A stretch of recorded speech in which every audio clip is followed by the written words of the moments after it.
Nyce Wanjeri. We know her from this show. It's not the Real House Helps of...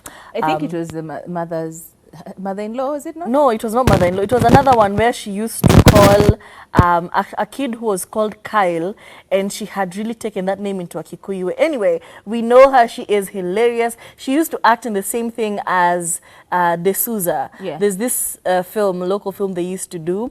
Right now, she's also doing content creation with her partner. They seem to be doing really well. They're always giving us very funny, sometimes cringe content. Anti-boss. Yes, anti-boss. Aki, she really killed the role of anti-boss. By the time I got to know that Kiarie is not Kiarie but Kyle. Imagine this kid. Oh, yes, you yes. call him Kiarie. Kiarie, it was Kyle. This Oh, no. kid was named Kyle, and she used to call him Kiarie. Anyway, she really embodied that role, and we know her and we love her. We hope to see her back on the screens again. This time she's telling us about her postpartum journey, and it can get a bit rough. That period after you've gotten the child, it doesn't even matter if the pregnancy was smooth. It was all, you know, vibes. You are well fed, you are well taken care of, emotionally, financially. I don't know what happens. Kathami gave us the theory of folic acid, where you're consuming all this folic acid when you're pregnant, and then after you're pregnant, you have this deficit because you're no longer taking it again. It could be an emotional thing. For me, I just felt so disconnected. I felt empty. I really can't explain it. And I felt so sad and so overwhelmed by all these responsibilities. It is a lot to take care of a whole human being. And you're always scared and paranoid. And her partner actually comes in and says, for the longest time, she did not want to get out of the house. And I totally understand.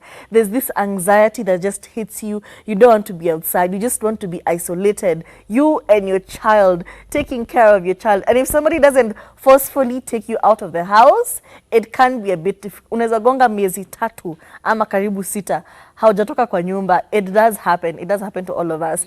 For me, as in my excursions, wa kuenda clinic na kurudi mbio. And the whole time, I'm just nervous. I'm just anxious the whole time. But you know, it comes and it goes, and with the right help, with a good support system, you actually get the help you need. And I'm so happy she had such a support system. Her partner used to take care of everything. He would always be there for her, cheering her up, even when she doesn't feel like it. And I also had a very good support system. My partner would be ushering vyombo huko, because I also had this paranoia where I did not want any other people to come into the house. So I don't want a stranger to come into the house and start cleaning and start taking care of my child. I just want it to be us. So now, anatoka kazi, anakuja nyumbani, anafanya kila kitu ingine. Anaosha vyombo, ana sterilize bottles, everything that needs to be done. You know, you need a good support system. So if you're going through such a thing, reach out to people, ask for help. Sometimes it's not obvious that you're struggling. So just ask somebody, listen, I'm going through this. Could you assist me? Can I find somewhere? Ask your mom, ask your dad. Even if you haven't talked for a hot minute, they'll come through, trust me. Because I hadn't even talked to my parents for a long time. But I was like, you know what, mom, I need you. And she was quick. She dropped everything and she was there. So reach out to people, ask for help. It takes a village to raise a child. It really, really does. And I feel like, yeah, that theory that Tru was trying to explain, a lot of women cannot digest or absorb folic acid. And so when you're on your pregnancy journey, you get to have a lot of folic acid supplements as one of the things that you're supposed to be taking for the health and well-being of your child, of the growing fetus in your womb. However, after you're done with the pregnancy journey and you're taken off of folic acid, one of the major signs of, or one of the major side effects of that is usually depression, low energy, a lot of nausea, and I'm actually, I even saw them just here. I think I'll go back and check for you. Yes, so you find that you have headaches, you have indigestion, no appetite.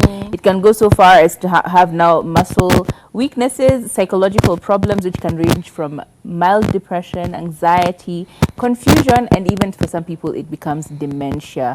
Pins and needles, all of those things that people, especially women after pregnancy, tend to get is because either your body does not absorb folic acid on its own, and therefore because you are getting these supplements and all of these other things were suppressed, now you're off it, your body is giving its withdrawal from it.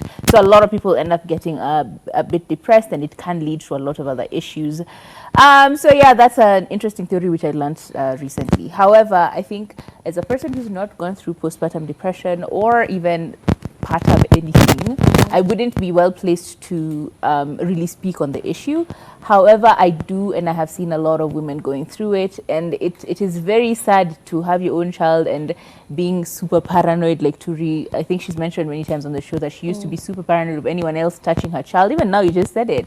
Used to be very paranoid of anyone else touching their child, but then when you hold your child, you feel like you're incapable of taking care of this precious life form that is now with you. Am I loving it enough? Am I doing the right thing? All of those things, you're always in your head, you're always alone, like you haven't slept in days. It can lead to a lot of other issues. So it's very, very important to have a good support system, as Turi has mentioned, and also you find your own mommy time, because at the end of the day, you're still a person. You still need to find your time, hard as it may be.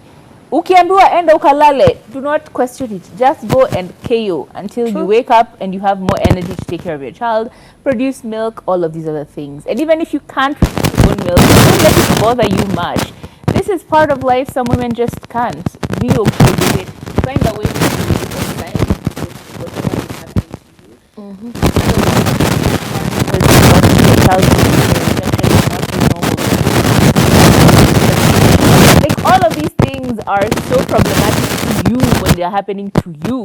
So it's okay to be cognizant of the fact that you made decisions that would help you. These pieces of advice you got from your doctors were for you to get help. And so don't feel guilty about anything. Eventually, it will go away. You will go back to your normal self and you will be fine. You're not alone. You are really not alone. If worst comes to us, see your gynecologist, see a mental health practitioner, you'll be fine.